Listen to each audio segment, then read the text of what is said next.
For over 6 years, one Russian hacker successfully powered the international cybercrime sector. He single-handedly set up the Shopify equivalent of the underground hacker market, where digital thieves could open up a virtual storefront and sell all kinds of illegal goods and services to criminals. That man was Kirill Viktorovich Fursov, and it took until early 2020 for the FBI to finally catch on. Once they discovered that he'd created the internet's largest illegal centralized platform to sell financial accounts, personal information, and hacked computers, they would do everything in their power to take him down.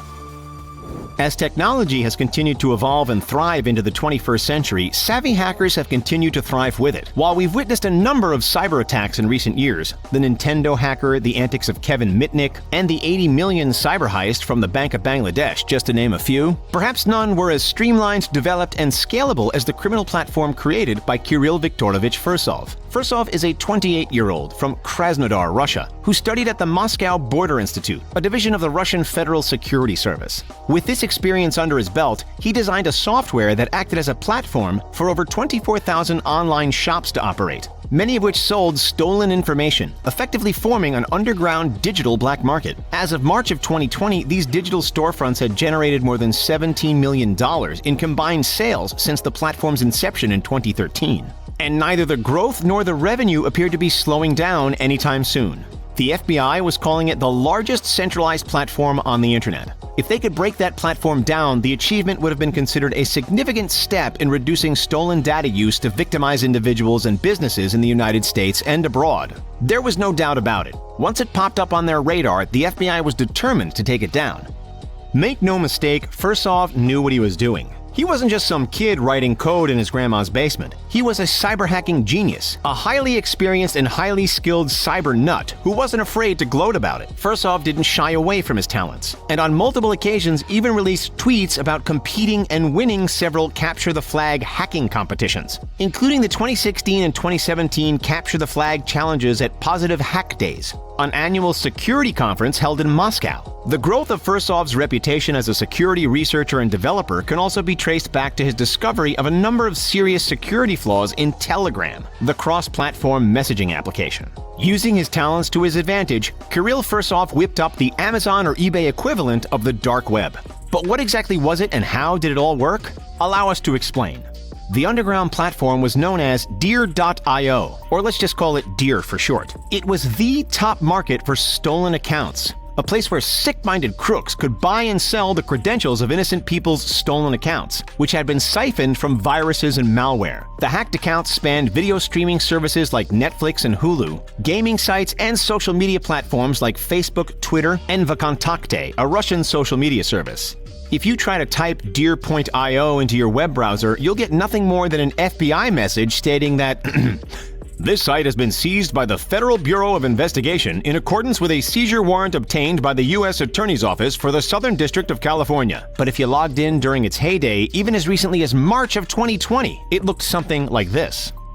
In the eyes of a cyber thief who wanted to sell their stolen information, contraband, or offer criminal services, it was a relatively simple process to get set up on Deer. Step 1 was to purchase access to a shop. You wouldn't be buying the opportunity outright. Just as brick-and-mortar retailers operate in the land owned by shopping mall conglomerates, you'd be renting an online store owned by Deer. As of 2019, rental would set the seller back a fee of 800 rubles, or approximately $12.50 per month, payable by Bitcoin or WebMoney, a Russian-based money transfer system similar to PayPal. $12.50 a month. That isn't a hefty fee whatsoever. But remember, almost 24,000 shops were operating on Deer. 800 rubles multiplied by 24,000 gets us 19,200,000 rubles. In US dollars, Fursov would have been earning a little over $280,000 per month.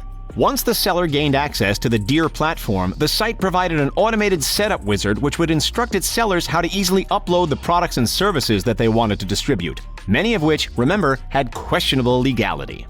And that list of products and services available on this easy-to-use interface was exhaustive and diverse. The hosting platform boasted a seller portfolio composed of everything from harvested credentials and hacked servers to hacker training, contraband, fake social media profiles, and gaming profiles, which in turn would give access to credit cards, plus company information from both the USA and abroad. You name it, and one of the marketplace's 24,000 storefronts likely sold it.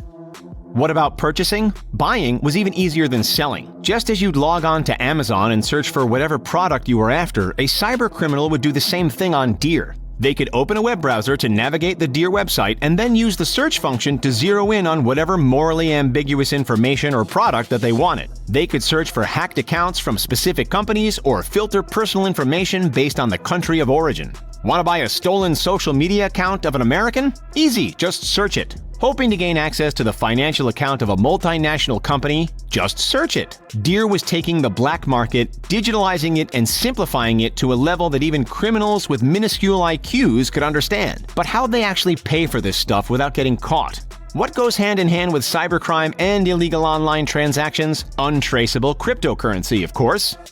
Once the FBI got wind of this master network, red lights started flashing almost immediately. U.S. Attorney Robert Brewer publicly stated that, quote, "Hackers are a threat to our economy and our privacy and national security and cannot be tolerated," end quote, before referring directly to Kirill Fursov's cyber stores as, quote, "a novel way to try to market it to criminals hoping not to get caught," end quote. Meanwhile, Omer Meisel, the FBI special agent in charge of eventually tracking down Fursov and undoing the criminal digital web, came out and stated that Deer, quote, "promoted and facilitated the sale of compromised social media and financial accounts," and that, quote, "the FBI will continue to be at the forefront of protecting Americans from foreign and domestic cyber criminals," end quote. However, since Deer stemmed from Russian soil and operated on a Russian infrastructure, Kirill Fursov had a very different point of view. In an interview in 2016, Fursov declared that, in his eyes, he hadn't broken the law because his operations were in accordance with the laws of the Russian Federation. In his own words, quote, "Our clients can create shops that do not violate the laws of the Russian Federation. We block shops that sell drugs and stolen bank accounts. We will also block any shop if requested by Roxomnadzor or the competent authorities of the Russian Federation."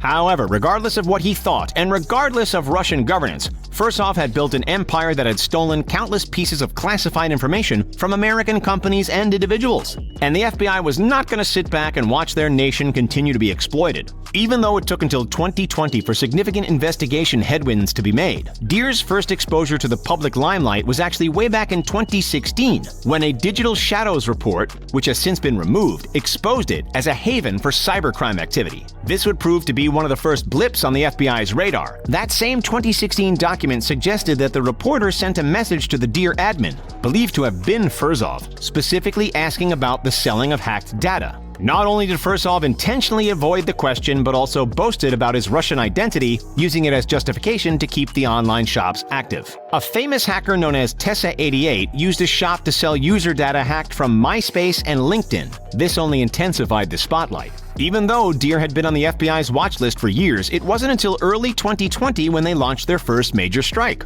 To infiltrate the cybercrime web, they went undercover, pretending to be buyers. Scratch that, they weren't pretenders, they were legitimately buying illegal and stolen goods, hoping that their acquisitions would lead to answers.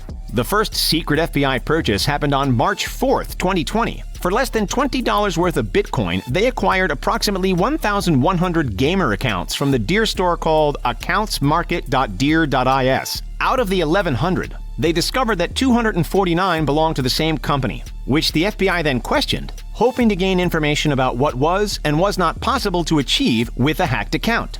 The following day, on March 5th, the FBI purchased approximately 999 individual PII accounts, which stands for Personally Identifiable Information. These were bought from the shikishop.deer.is store for approximately $170 of Bitcoin. These accounts included U.S. residents living in San Diego, which was all the evidence that the FBI needed to prove that a crime had been committed against American citizens. All the way through, the FBI was unable to identify a single legitimate business advertising its services or products on Deer. Once the evidence was in the bag, the authorities arrested Fursov at JFK Airport in New York on March 7, 2020, under suspicion of 2 felony accounts. The first, specifically aiding and abetting the unauthorized solicitation of access devices, and the second, aiding and abetting trafficking in false authentication features. If found guilty, he faces a maximum penalty of 10 years behind bars, plus a $250,000 fine. Whenever an alleged cybercriminal gets apprehended by authorities, Russian hacking forums take note and typically remove their accounts from the forum as a security precaution. According to Krebsen Security, That's exactly what happened to Fursov within various hacker communities once the arrest was made. Just over a year earlier, in January of 2019, authorities took down another underground developer site called Xdetic, a website that sold hacked servers. Once foiled, the site's 3 suspected masterminds were arrested in Ukraine. So, while Fursov presented himself as the most recent hacker to come under FBI scrutiny, he's far from the first, and he certainly will not be the last. Have you ever suspected that you'd been hacked? How did you find out, and what did you do about it? Let us know in the comments.